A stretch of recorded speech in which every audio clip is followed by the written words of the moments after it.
Bugün çoğun doktor kırıp doyanım ama apnus meyvesini yep bergen, çok ızçıl yep bergen bedendeki zehirni kanını tazlaşır olup pek yaxşıydı. Dehşet oruqlak etmem o ağırıq degen zat adamı tükeştiriydi de qarаңlar. Işqılıp oruqlığanda gutu olup kaldım kızlar. İçinla ağrıydı kördü qala men 85 kiloluk Mədinətdim o. Bu meyvenin memsel süzep bir edip otağan. Nurgun ayılam muş apnusninki paydalıq rolunu bilmeysizlerken. Bu birinci muş ayallardaki tuxumdan çekinip git bağan, hissiyat suzlap git bağan. Şundaqlap baliyat qolunu zəhər yalluq qaplap ketken qarta önüm alaydı yaxşı. Anandaki muş çoğunlarımızdaki meni xil qan tomir tosuluş ekvala qarta mana rol alaydı yaxşı.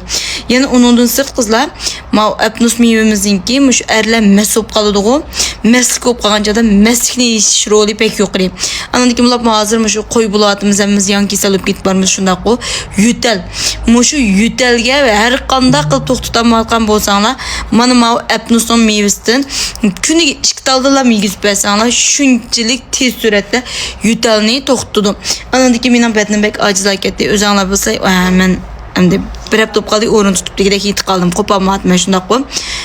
Şunundan maylıqı Qavziyat edin ziyad eğirlap ketdi. Anandaki minan burun bədəni bək ilqi yürekdən doğrusunu içip, qan besimdən doğrusunu içip qıqaşqa. Zəhər qamdap ketdi deb doktor qanday qısam boldu desem muş apnus meyvesini yep deb atigani çoğun doktorlar qandaq nima qilib kiribdiki apnus meyvesini yep deb başladı dedi. Hatta mu Ürümçiyenin birinci doktorxonada muş apamninki ahvoliga mesela so'rab apam navgan ham shingen emasmi? Qilqan tomir to'silish ahvoli bek eg'ir, aniki o'pkada chigoya ahvoli bek eg'ir.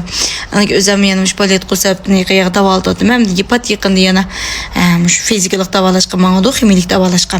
Şu apamni qanday qilsam bo'ldi deb turmuş doktorlardan beden acizlab ketgan sorsak, yana mush apnus meyvesini dedi. Shunlashqa hozirmi o'zim turladimni ko'rib, biraqur ko'rib chiqdim. Burun men faqat yemaydim. Bir xil yesanlar og'zingdan bir xil ma'li qilib, bir xil qurtqandek bo'ladi-ku.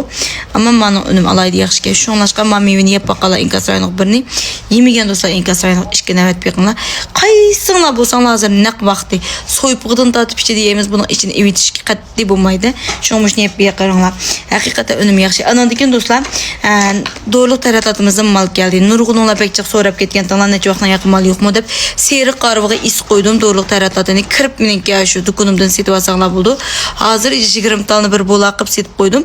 Bugun setib olgan do'stlarga bir tal jujush mazg'abni yaxsiz qilib berdim. Mush odat kemayotgan, odat to'xtab ketmagan, ishki perdi qiyilib ketmagan, paletqo suvoq o'tib ketmagan, o'llikchi qampuravaqani tigidan o'ngsam bo'ldi. Anondagi mush xonim qizimga odat og'ir to'tqa ekvallar qarta men unumlik mesot ishlasam bo'ldi deganlar. Shuni cho'qim ishiltinglar. Hozir jujush mazg'ab taraytish jujush mazg'abini qo'zg'ab berdim. Dars o'pim kirg'alab qo'ygan qilib ayrimgan gap.